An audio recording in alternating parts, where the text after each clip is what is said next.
সেউজীয়া বননি মনৰ আনন্দত মুকলি মুৰি জপিয়াই ফুৰা এটা সেউজীয়া ফৰিং।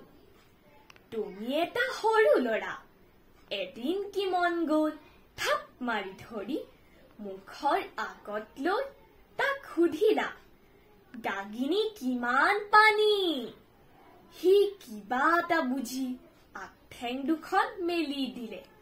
তুমি পানীৰ জোখ দেখুৱাইছে বুলি খিল খিলকৈ হাঁহিবলৈ ধৰিলা। বাৰে বাৰে সুধি থাকোঁতে তাৰ আমনি লাগি এবাৰ ঠেং দুখন নেমেলা হ'ল। তোমাৰো অলপ খং উঠিল হবলা। ধেমালিতে পাখি এখন ছিঙি ঠেং এটা ভাঙি এৰি দিলা। সি আকৌ এবাৰ মুকলি পাই মনৰ আনন্দত এইবাৰ জপিয়াব নোৱাৰি লাহে লাহে এটা ঠেঙেৰে চুচৰি চুচৰি সেউজীয়া বননিখনলৈ গুচি গ'ল। এটা সৰু পাখি চিঙা ঠেং ভঙা সেউজীয়া ফৰিং। ধন্যবাদ।